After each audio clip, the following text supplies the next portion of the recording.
Constructors Guild is meant to bring like-minded people together. It is meant for people who've had enough of the status quo of the industry. They've had enough of doing everything on their own because the industry works very isolated, very siloed. So for anybody, whether you're in leadership or in management or even on site, you're finding yourself almost always with your head down and with course blinders. One of the many intents that the Guild is out to offer is to offer these individuals supplementary oxygen so they can, come up for a breath of fresh air and look around and see where they are and see the forest from the trees and be able to see that they're not alone. Hello everybody, welcome back. I'm the Gaffer, Gavin Coyle here, and I have a fantastic guest again, Gianluca Pascale, and I'm really interested. I'm buzzing for this guy because he is doing something that I am very passionate about, and I believe not enough is being done in this area.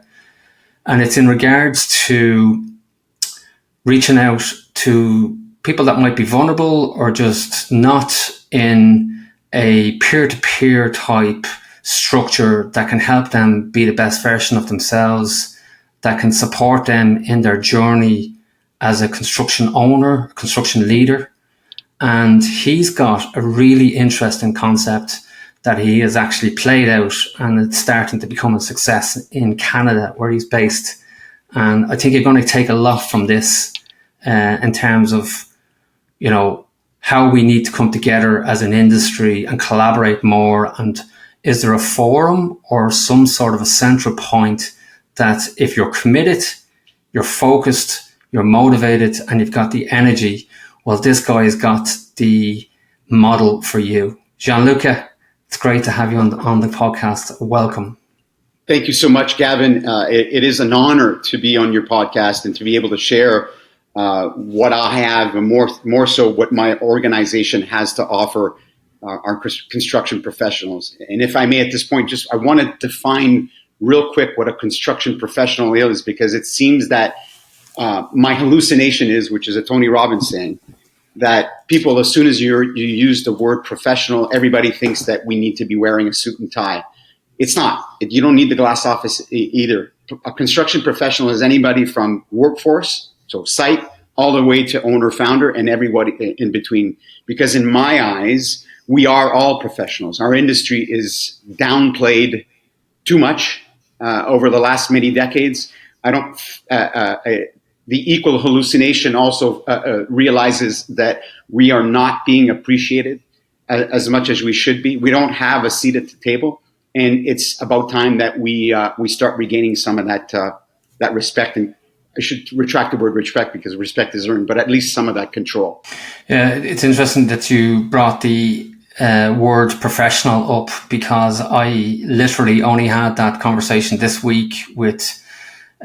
We have a company, and we have our ISO standards in that company, and the auditor was pushing us on the word professional, and how he defined professionalism and how we defined professionalism was actually kind of different. And I think it's probably a loose term that people use in terms of, well, what is professional? And some people probably don't see themselves as professional. They just see themselves as competent. And so it got me thinking, because we did actually use professional in one or two of our documents. And I was kind of thinking back to myself, maybe we don't need to use professional. Why do we need to use professional? In terms of tradespeople, are they professional tradespeople, or is the word professional just used in a different industry? Maybe it's not used in construction, or maybe it doesn't belong in construction. I feel that it does. It is my opinion that it does, because as I mentioned earlier, we don't have a seat at the table. So one of the things that one of the analogies that I use to explain that is that we agreed decades ago, to what's referred to as a Faustian bargain. So in order to, rather than explain what the Faustian bargain is per se, I'll use an example. It is much like a deal with the devil. So what we've done is we've foregone our powers in order for opportunity and wealth. So opportunity being project and wealth being money.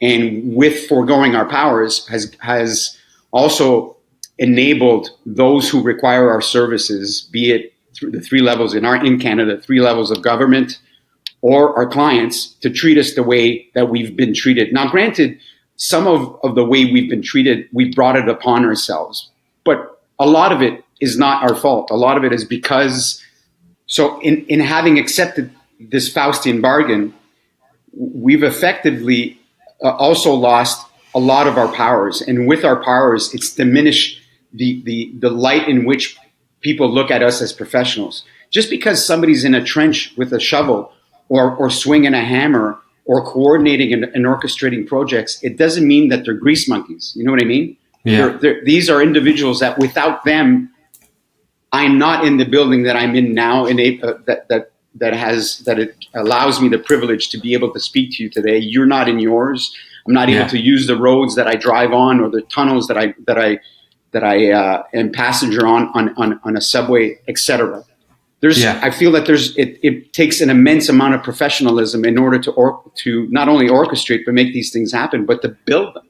And that's what I want our industry to be able to reclaim, is not only the professionalism, but also some of our powers, which goes. No, I'm here to that. But when we talk about professionalism, give us a sense of your background, Gianluca. What has been your role in construction? What have you done, and where did you get to, and how did you get to where you are today, which is a very powerful position in terms of your company, and we'll get to that later. Born and raised in the construction industry, so as far back as I can remember, I had been following my father all over the place. And my father, immigrant to Canada, met and became partners with a French Canadian, and they bought and operated so many businesses that service the construction industry. So I've had the privilege and to not only gain the experience from each one of those sectors, but also to be paired and mentored by some amazing craftsmen.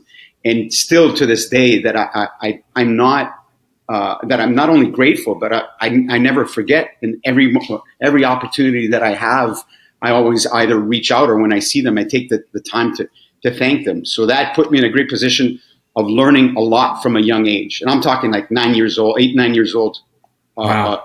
and up. Physically in working in the industry, starting at around 11 or 12 years old. Originally, believe it or not, I was not scheduled, but I thought I wanted to get into medicine. I wanted to emulate an uncle of mine who was not only an MD, but also a DDS. And I hold him still to this day, obviously, to a high degree. But luckily, I guess for me, because of the superpowers instilled in me and also taught to me by these individuals and by my father, I stuck to construction. And I got into the business, worked for the family business, gained experience there. Fast forward, got me to Toronto for opportunity, worked for 3 companies here, and then ultimately built and managed and operated my own construction firm up until July, at which point I pivoted and started my community, my organization, the Constructors Guild. Yeah, I love your story because you've lived the experience. You've got the skin in the game. You're not just one of these marketing sort of gurus who's sort of trying to piggyback on the back of these type of coaching mantras. Come to me, I'm going to show you how to scale your company 10x, blah, blah, blah. There's a lot of that going on, a lot of that noise in the industry where people are trying to capitalize on this sort of charlatan, I would say, approach to, making a quick buck using a boiler room sales type model to pump and dump, and then absolutely castigate or criticize the business owner because they didn't show up to a Facebook group or a WhatsApp group or whatever else. And this leads me right down into your corridor, which is your guild. And I think you need to reveal what it is that you have in terms of that Pandora box. Sure, absolutely, gladly. If I may, I just want to kind of preface what got me to take the leap and found or birth the Constructors Guild. Having had all of that experience, and I think also what helps is that I've had experience from such a young age. So I've seen many different avenues, and I was afforded different lenses to put on to see the industry from different vantage points. It afforded me a lot of lessons that went into my own mainframe, and I kept it over the years, always processing and reprocessing, and using it every time something else come up to see if something could have been done different. And for whoever, I think most of everybody that works in this industry not only have the ability, but have their own memories of things that they've witnessed or happen throughout their career, and say, this is what I would have done different, or this is what I will never do moving forward. There's a lot of lessons learned. So with that, I got to a point where the stress that this industry perpetuates, and the isolation and the siloed approach that our industry works in, it got me to a point where doing my job or leading the construction management firm that I had was no longer bringing me joy. And although I still to this day have an immense passion for the industry, I just wasn't having fun doing what I was doing. And over the last 10 years, I've invested a lot of time, effort, and money into educating myself to become a better individual, first and foremost, and a better leader.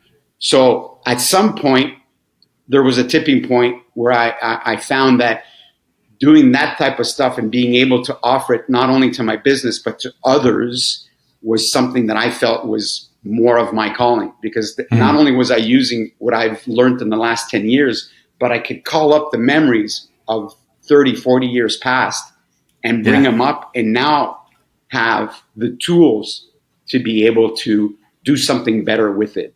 So in comes something that I had been passively thinking probably 6 years and actively thinking 4 years. I decided to pull the plug last year in July by choice to close my construction management firm, pivot, and start the Constructors Guild, which is an organization dedicated to bringing construction professionals. Again, it's meant from site all the way to the office. We wanted to group it into 3 groups so that people don't feel overwhelmed or that we're instigating imposter syndrome. There's still going to be some of that, but a little bit less. But at certain points, we're going to merge them, and we'll get to that in a sec. Constructors Guild is meant to bring like-minded people together. It is meant for people who've had enough of the status quo of the industry. They've had enough of doing everything on their own, because, again, I mentioned a few moments ago that the industry works very isolated, very siloed. So for anybody, whether you're in leadership or in management or even on site, you're finding yourself almost always with your head down and with horse blinders. One of the many intents that the Guild is out to offer is to offer these individuals supplementary oxygen so that can, come up for a breath of fresh air and look around and see where they are and see the forest from the trees and be able to see that they're not alone. And the not alone part, I can unpack it, but it's meant for people first and foremost that consider themselves their best and most valuable investment, because it starts with self. Yeah. You can't continuously join groups thinking that you're going to change your business or change your life if you don't first start with yourself. The analogy that perfectly describes this is the emergency message or pre-flight message that they share on a flight, that should an emergency happen, the oxygen mask will drop from the ceiling, and you are asked to put the mask on yourself before helping others. The same applies here. You got to first help yourself. Yeah, no, I love that. The thing that I see in the industry, and especially most people that would listen to this podcast will be, one man in a van, one woman in a van, and they probably feel that they have that imposter syndrome. Look, I don't need to go to something that big because, that's for the bigger guys that are, turning over a couple of 100,000 a year. And I'm only turning over 100,000 a year or 80 grand a year or whatever it is.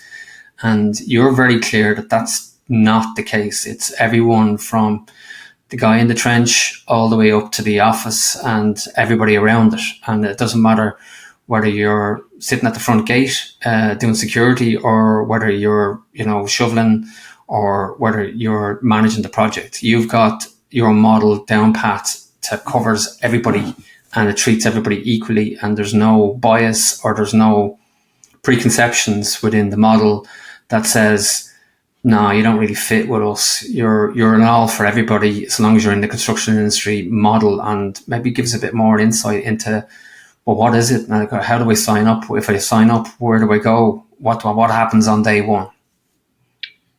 We'll get to the sign up right at the end. As it relates to the individuals, I feel that I'm going to start with the one that more than likely will probably feel that they don't belong, or this is too big for them. Is the workforce level. Listen, everybody has something to offer, and that offering is all of your experience, your knowledge, and your wisdom. Be it you're swinging a hammer or digging a trench, or you've worked yourself up from there into a glass office, right? And you're leading an organization.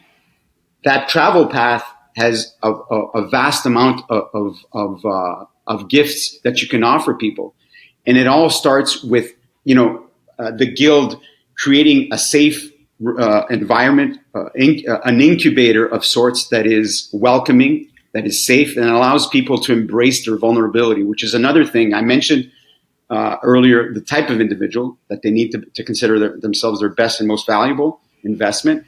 But they also need to understand that in order to achieve these insights and breakthroughs and takeaways, you need to embrace vulnerability. And another thing that is a requirement of our members is that they need to be givers and not takers. They need to be generous also. So by that, takers, the guild is not meant for selfish people. It's meant for selfless people that are generous with their wisdom, their experience, and their knowledge, and are willing to dish it out. It's about crowdsourcing the geniuses and then open sourcing the genius to our community. I love that. That.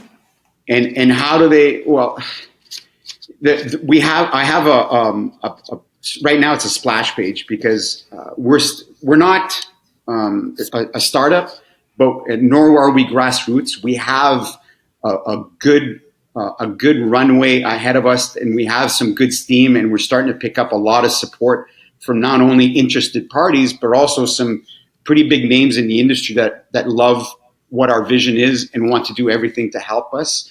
So for now, for us, it's been trying to ensure that we're putting the concentration on things that matter. For now, the splash page is enough for us, and it matters.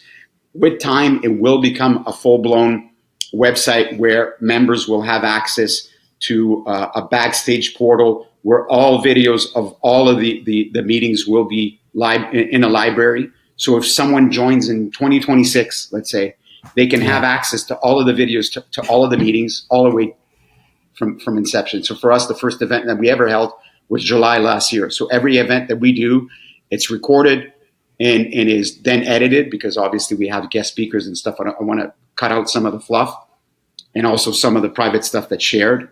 And which is important, obviously. Yeah, and make it accessible to all members. But you know what you're doing as well? Sorry to cross you, Gianluca. You're creating data points within that model, because you're able to create conversations and have this safe environment for people to express themselves in this safe environment that you've created, so that they can stand up and say, well, look, I'm doing this, but I don't like doing this, or I think we could do it a better way, or, this is not what I've learned, or I see things that other people are doing that it's not right. And I don't think there's probably enough of those discussions in the companies themselves. So for a company to come to you and maybe say, we're going to be a bit more, we want to open up the doors a bit more, and we want to learn more about what's inside our guys' feelings and emotions and thoughts. And we want you to be the facilitator that brings that out into an open forum that's going to better us for a company. That, in my mind, is a progressive company. And I'd be interested to hear your thoughts on, have you had some companies that have had the same sort of conversation that I'm having with you now in that regard? Not overall companies yet. keyword yet. Yeah. However, I am speaking to two leaders, that one is a developer and one is an industry leader who is a representative of a union. Yeah. And both have expressed interest to offer it to their first and foremost team. So the developer wants to offer it to his team. And the second one, we're in talks to offering it to the members. Yeah. So these are pretty big, is probably is not the right words, but these are pretty big steps for us. And this is something that's very exciting, because we're seeing that these leaders are recognizing the value of investing in their people. ESG. Yeah, and ESG is a big thing at the moment as well, as you know, globally, ESG, and not just greenwashing or governance washing with paper, that actually give us something tangible that you're actually doing that's making a difference.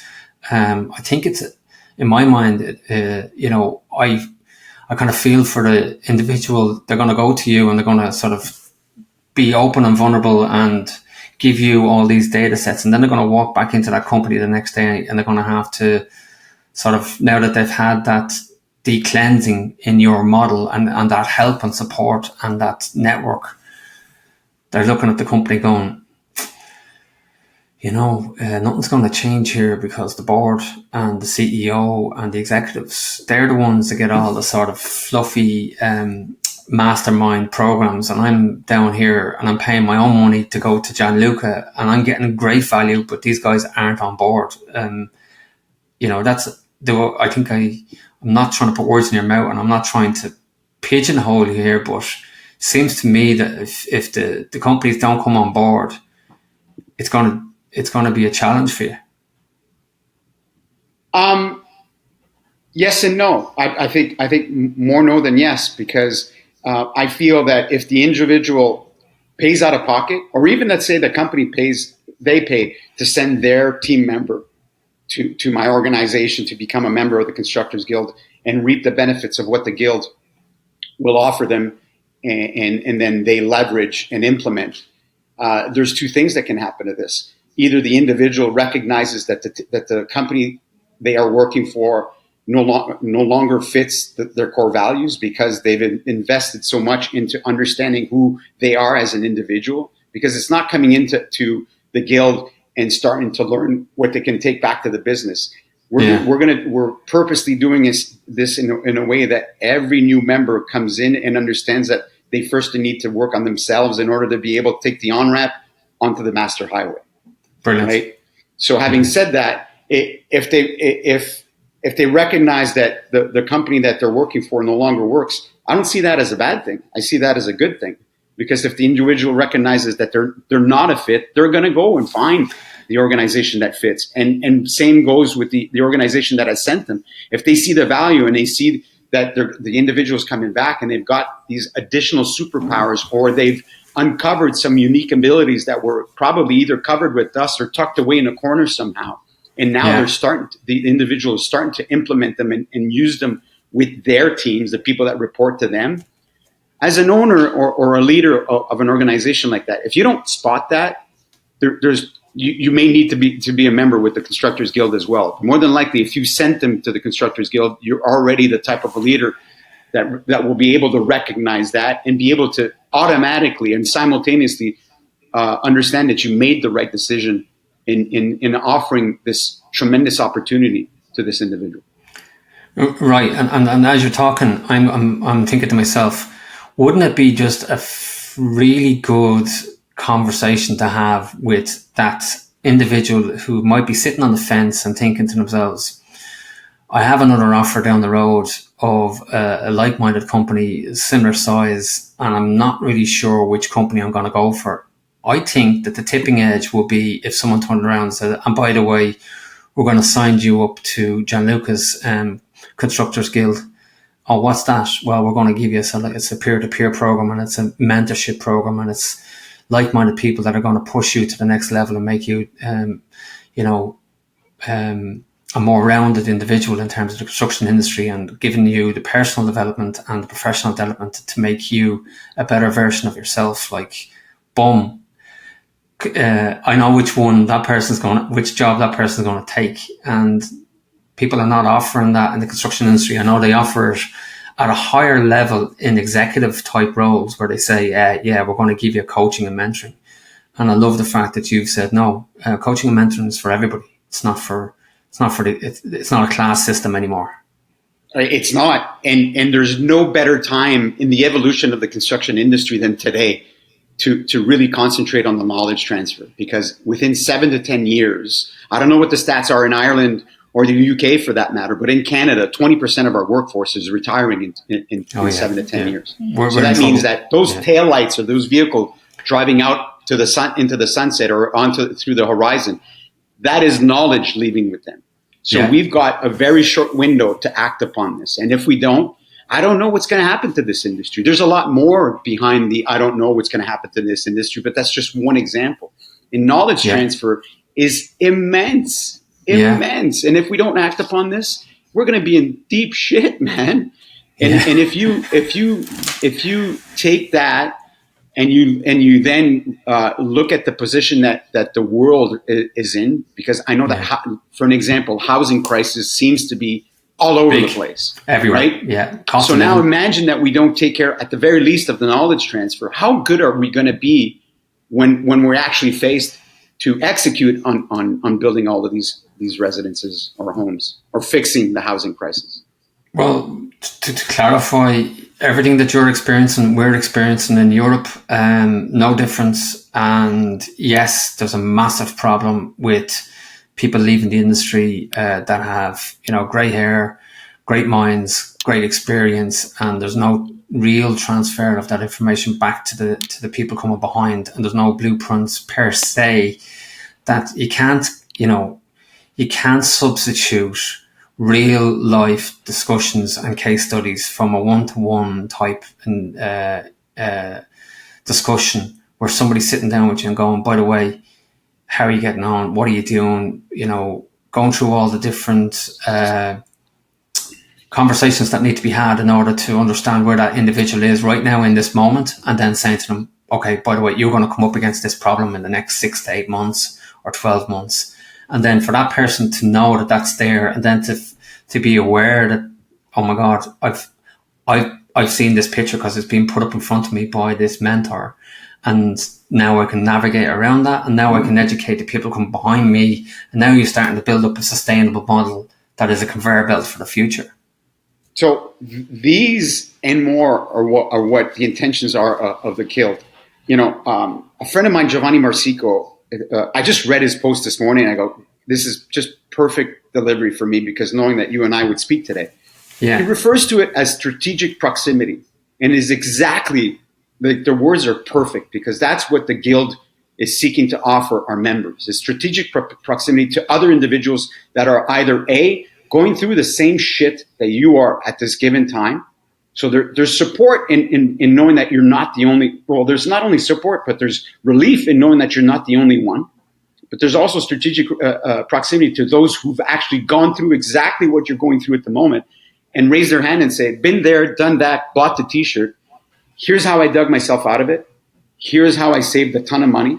And that's why we go back to when we said workforce, not thinking that they'd be a fit. False, because they too have experience where they can raise their hand and say, this is how I dug myself out of it. Right. And here's how I was able to pivot and make things better for myself. So strategic proximity is where the power of multiple lies. And this is where I feel that people just don't understand the immense amount of power and that resides among multiples, among many other, and I love using the words like-minded people. It doesn't mean that we're think alike, but we have and or share some of the same core values, which is another thing that is very immense. It's immensely important that people have and understand what their core values are. They don't need to walk in with them, because we'll teach them also to embrace them, to find out what theirs are, and to embrace them and live life per their core, live and work life per their core values. But that's something that's completely void in our industry. I challenge someone in the industry, anybody, to tell me what the core values of our industry is. Our industry is also void of integrity, which is another thing that I want to bring back into the industry and promote. Again, Gavin, this is not meant for everybody. This is meant for people who've had enough of the status quo, recognize that the industry is broken and antiquated, and want better first for themselves, then for their teams, their business, their families, because they're going to carry this home. And ultimately, the industry benefits. We're able to improve the narrative and renovate, or also improve our reputation and overall renovate the construction industry.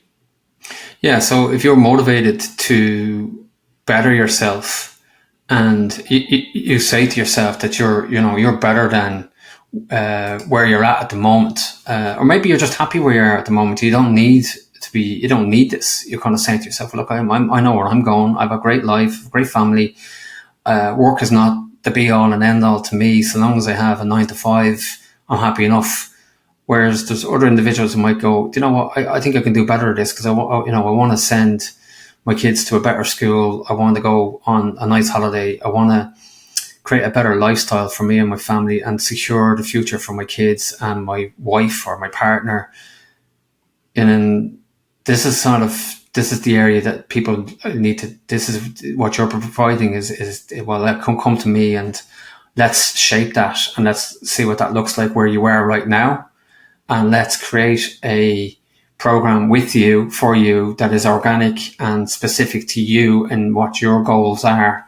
And so I'm interested to find out, how do you match people and how do you sort of, like if I'm Gavin the Chippy and I say, look, I'm on $25 an hour. I think I'm better than this. I want to grow myself, and I knock on your door. Like, are you going to triage me? Is there a rule-based system before I get in here? Is it kind of, talk me through that? Yeah, there is a triage of sorts. Again, in expanding on what I shared earlier, that this is not meant for everybody. It is with the intent of ensuring that the right people come in to the community, and that we do not allow people that come in for the wrong reasons or for selfish reasons.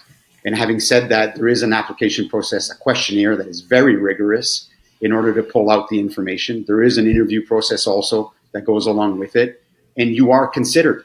This is an organization that takes their mission very seriously, and with that, in order to achieve that, we need to have checks and balances in place, that we do our very best to ensure that the right people come in into the fold. Yeah, because I'm worried. Worried is probably a bad word to use, but there's a very, very good client. They're all good clients of ours, but there's a famous saying one of the guys has is, we need to put manners on that, Gavin. And I thought it was brilliant. I like that down. It's brilliant. We need to put manners on that. It's like, it's a great analogy. If you don't have, I'm presuming from a business perspective and from you're going to have your own culture within that guild, I would imagine, in terms of, values and how people interact and how people engage and outcomes and respect is given and it's taken. And you're going to have such a diversity of individuals and backgrounds.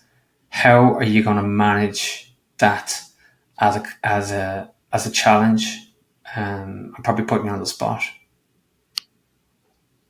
No, not at all. A lot of the questionnaire, this is intellectual properties or proprietary information that I'm, with all due respect, I won't divulge exactly what that looks like in the background. But we do have a very rigorous questionnaire that asks questions that need to be answered, not by bullet point. We're very clear. You got to dump everything that's within you, because if we don't know you inside out, it's just red flags, right? We're not able to understand who the individuals are, and we're not able to understand whether or not we align core values wise, or if there is even a slight opportunity, a glimmer of light there, that we feel there is enough to work with, and enough to be able to offer you the opportunity to come into the fold, and for you to be on your own, but with the help of other like-minded people surrounding you, other peers, and with the help of the guild itself, be able to start chipping away at this to make that glimmer, or that slim light of hope, become bigger and brighter, and give you an opportunity to see the potential that's been sitting there all along for you, and how powerful of an individual that you truly are. So talk to me about the triage then. Like, are you looking and saying to yourself, okay, I'll go back to, I presume you have some sort of an advisory board, and you look at the individual that has put in an application, and you say to yourself, right, that person needs, I don't know, emotional guidance, they need financial guidance, they need, more technical guidance in terms of their day-to-day work. Talk to me about that. Well, we'll ask questions such as, what are your current struggles? What are your current pain points? What keeps you up at night, right? And this money, this type of money.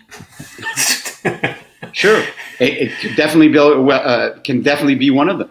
But these are the types of information that, when extracted, we'll be able to understand who the individual is, and what they seek, and see if not only if we're a fit, but what we have to offer, right? And how we can best introduce them into the guild. It could be also by way of introduction to pairing them with someone that can, like an ambassador, a current ambassador to the guild, that can walk with them. An analogy. I'm not saying that someone will hold their hand, but someone that can hold their hand and walk them in, introduce them to other members. Because I don't know about you or others listening in on this conversation. I've gone through in the past that I was shy. I wasn't one of the ones that would walk into the room and would begin networking, knew how to network, and was gregarious when it came to meeting people. So I feel that by offering this ambassadorship opportunity, to working with an ambassador, we're able to introduce these new members in such a way that is organic, that doesn't make them feel overwhelmed or intimidated, and also empower them with the opportunity to dig deep and use some of the superpowers that have been sitting there all along, but they just need to be called up. And in the right environment, in the right container, those are all there, as low as the lowest hanging fruit, that they just need to pick, reach up, grab, and start utilizing.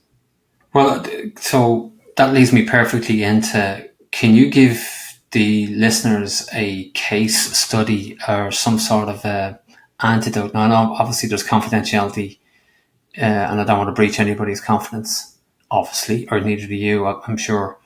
But can you give us some sort of anecdotal outputs that you've experienced in terms of a success? I can give you two. We do two. So far, we do two types of events. We do live events that are full day and are completely immersive, based on, we'll reach out to our interested parties and ask questions, again, to find out what they're dealing with.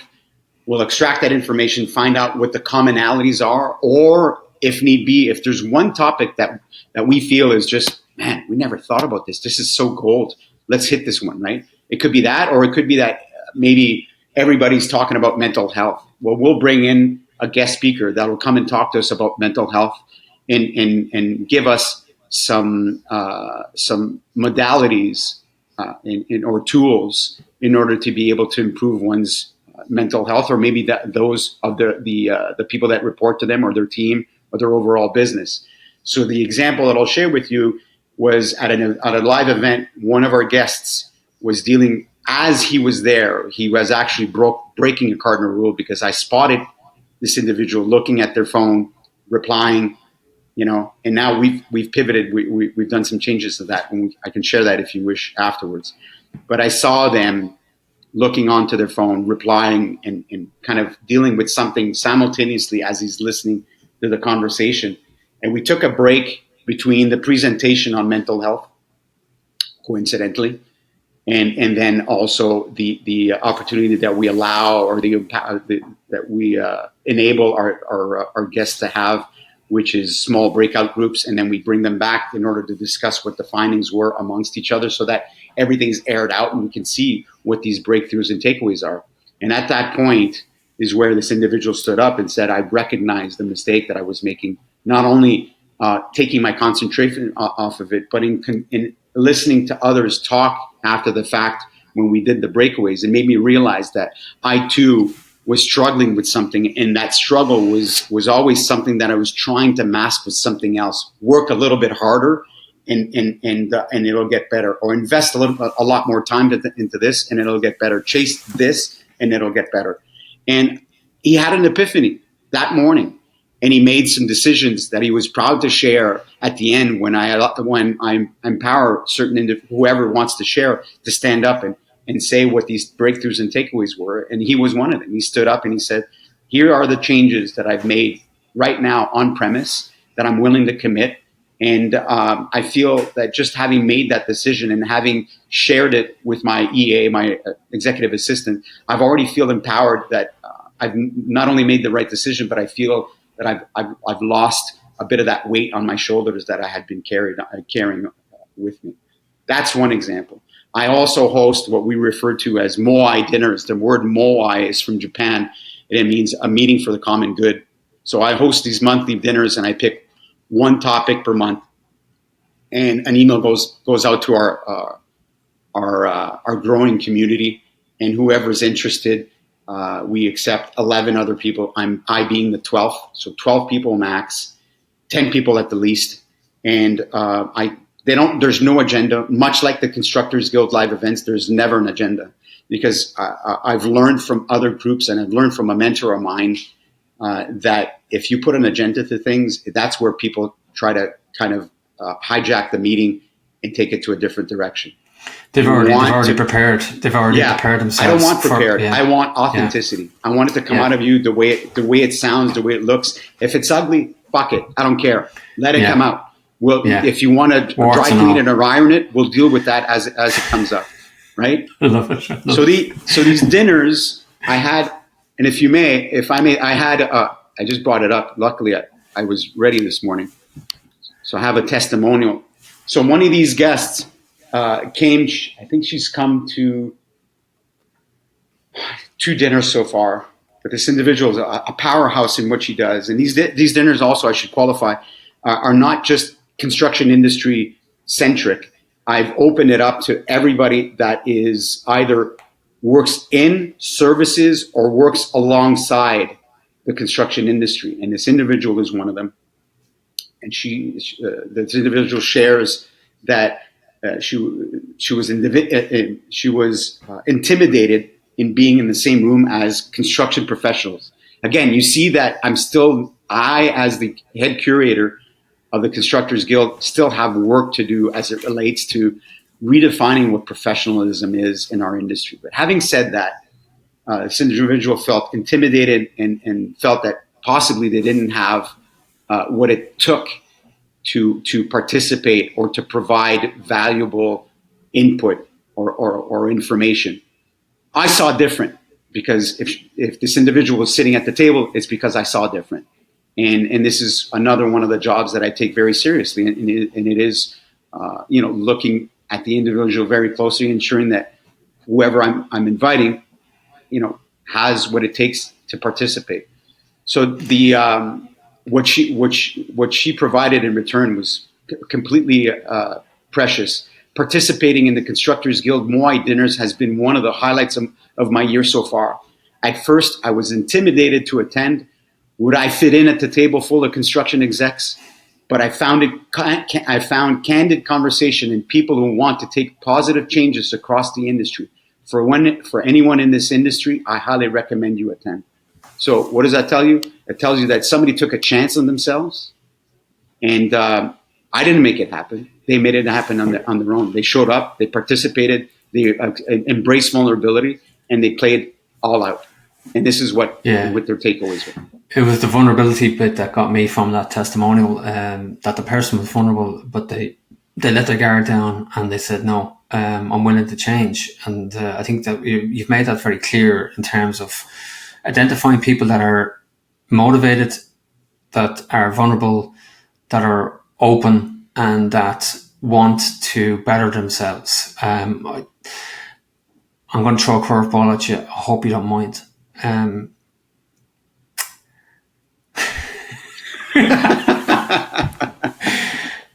How do you desensitize yourself from the emotional connections and discussions within this group? Because it's a very powerful thing that you're doing by bringing people together and having this. And it's not an AA. It's clearly is. It's a how do you better yourself financially, emotionally, and from a career progression. But how do you deal personally with this yourself when you come home from like a dinner meeting like that, and carrying some of that stuff is not good for an individual. I don't care who you are. How do you manage that emotional connection? I confirm that you just delivered an amazing curveball, and I welcome it. Thank you. It's just such a precious and important question. I write a lot. I'm obsessed with writing, obsessed with dumping whatever's in my mind, and I still to this day, for someone who did not, I wasn't like a very studious person. I'm luckily for me, I'm the type of individual who, as long as the delivery is good, I do very well. So I did very well in school, but with a different modality. And if I were to think back and think of, the young Gianluca and tell the young Gianluca, dude, you're going to be writing so much, it's going to be insane how much you write. You're actually going to write a book too and have 2 manuscripts ready to go, which I'm telling you live, this is what I have on the go. That's how much writing I do. And it is immensely powerful because I repurpose what people share with me vulnerably. And it's lessons for me. It is empowering. Is it difficult? Yeah, it is. It's immensely difficult at times. But you know what? That's where the good shit lies. Sometimes you need to go through some tough stuff in order to be able to pull out the diamonds. Yeah, but you got to protect yourself as well, Gianluca. I'm not procrastinating or trying to be standing on, dictating to you what you should or shouldn't do. It's not for me to say that, but I'm just curious. Do you meditate? Do you go and see people that you can offload on? How do you deal with that? I owe the following words from Joe Rogan because I heard it on one of his podcasts. I work out like an assassin. Right? That's one. I'm in hot yoga 4 times a week. Yeah. Monday, Wednesday, Thursday, Friday, and I trail run 3 times a week. In the spring to fall, I rock climb. I hike at every opportunity. I'm very active. I have I don't know if you see it, or you see this right there. That's just a regular garbage can, 365 liters, 95 gallon, and it's a homemade cold plunge that I use from late October up until probably end of April. That I do every morning before the sun rises. I do 4 minutes of cold plunging.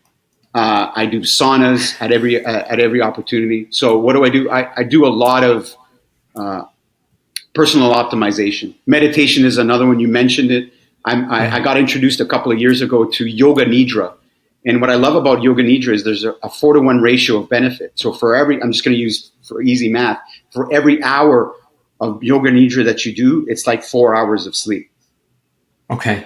So if I have, on the regular, I do regular meditation in 10, 20 minutes. But if I have difficult days, I'll carve out, it seems to me that a 45-minute yoga nidra session is perfect for me.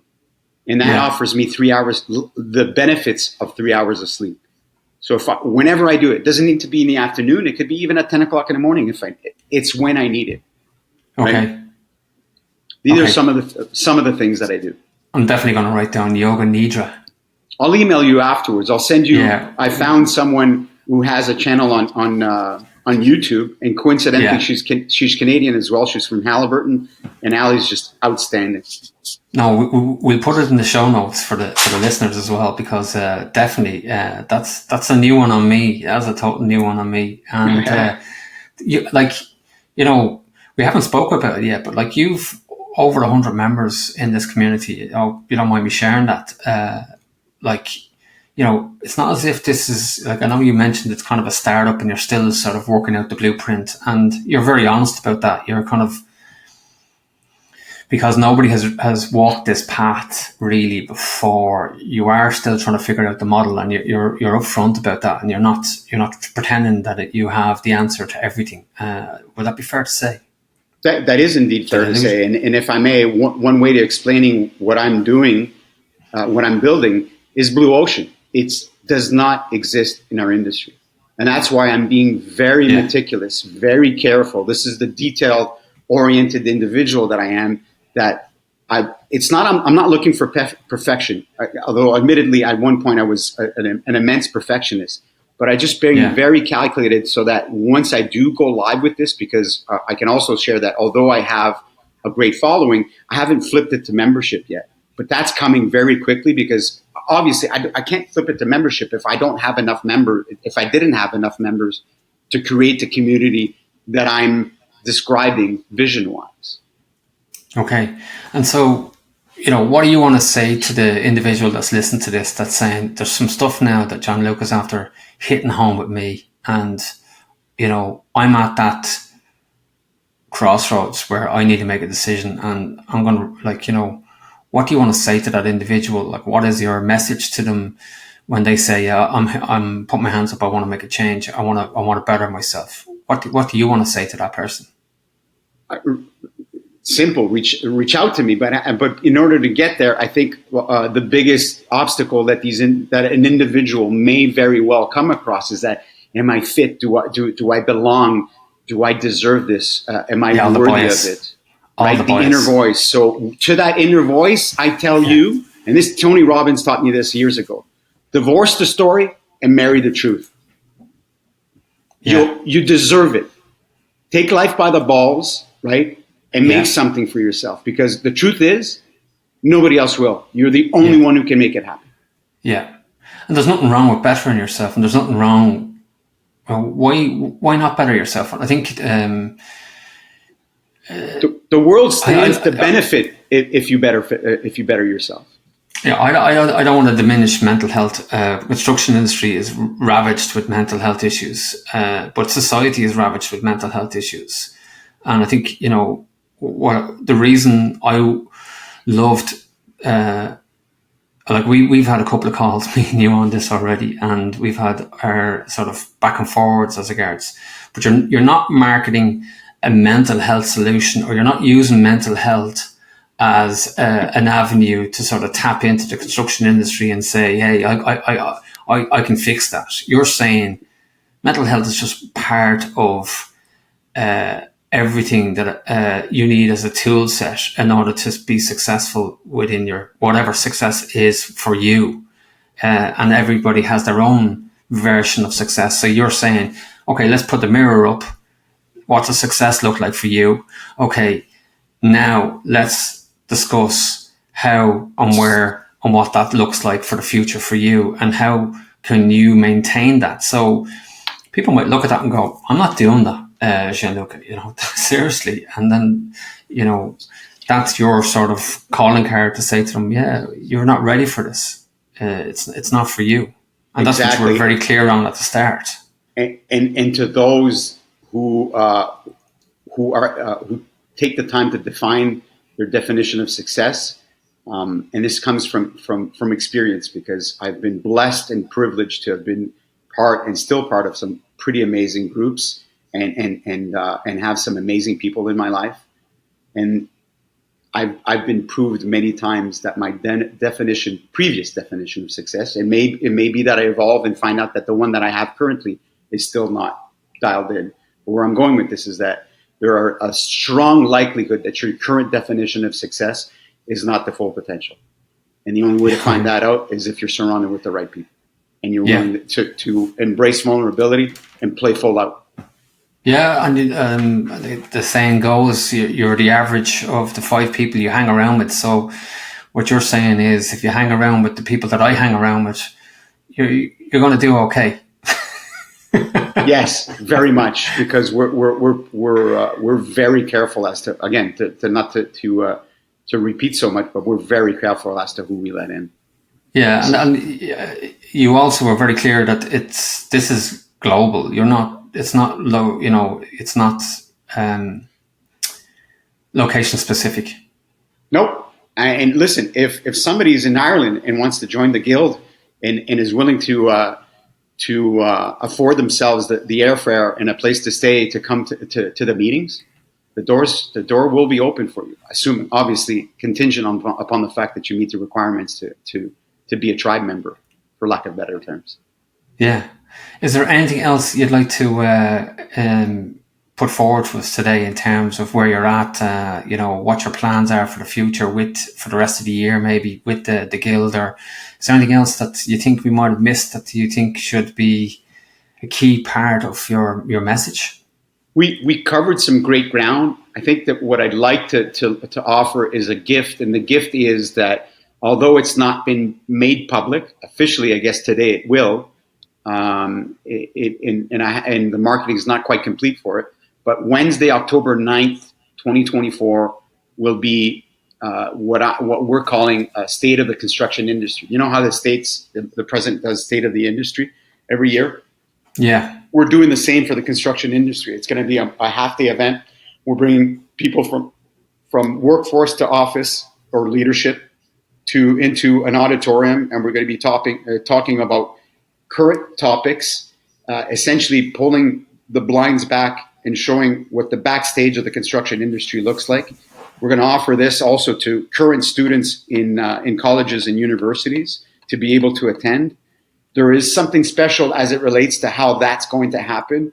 There's equally something special as to where we're going to be hosting this event. And all of that information will be made public, but that is what we're working towards. And it's an opportunity to bring a room full of people. The quantity we're looking for is 750. We're welcome to increase it from there, but no less than 750 people. So it's an opportunity to bring 750 people together that feel the same way, that want first and foremost better for themselves, and ultimately want better for the industry, and they are the types of individuals that want to roll up their sleeves and get to work. Gianluca, you should be very proud of yourself. I think it's fantastic what you're doing. You're trailblazing it, and you've made a very bold move to move away from a successful business that you had, and then decide to set up something from scratch that nobody really has a blueprint for. So, my hat's off to you. I really hope it succeeds, and if it doesn't, you've definitely changed the mindset for people. You've definitely created the blueprint that somebody else can actually bring on even further. But I don't see that happening, and I can actually see this scaling myself, especially with the way things are in the industry at the moment. This is something that is unique, something that's other people haven't jumped on at this point. And I'm so interested to see and excited to see where this goes in the future. And I'd love for you to come back on with us maybe in a year's time and give us the path of where things are at that moment from where we are today, because it's really interesting for me, and I'm sure for the listeners, to see where this is going to go. Thank you. Your kind words are not only well received, they are appreciated. And if I may, I just would like to add an end to it. And failure is not an option. We're going to succeed with this. If there is tripping points or that we fall, we're just going to ensure that we fall forward, because that's what failure is, right? Yeah. You're falling forward. You just got to pick yourself up and keep going. Are we going to trip? Well, maybe, but that's how life is. So, but to go back to what I said, failure is not an option. The industry needs this, and the time is now. Because if we don't do something about this now, I really don't know what's in store for our industry. Any worse than this is I can't fathom what that would look like. Because right now, the state of the industry is very bad. Gianluca, you're a power of emotion and passion, and we wish you well for the future. Thanks very much, and we leave all your details in the show notes so people can reach out to you and connect to you on LinkedIn. Do you want to just give us some of your handles and website and where people can go to find you? Website is constructorsguild.com. You can find me on LinkedIn, Gianluca Pascale. And that's all I have, or we have. We're also on YouTube. I think it's also it's Constructors Guild on YouTube. Very few videos now, but obviously that's going to be populated as we grow the community. And also there is a possibility that other socials may be introduced, but I'm waiting for that other individual, the superpower that can handle that, to take care of that, because social media is just not my bag. Gianluca, have a great day, and thank you very much for coming on the I'm the Gaffer podcast. We wish you the best. Thank you, my friend. I appreciate you as well.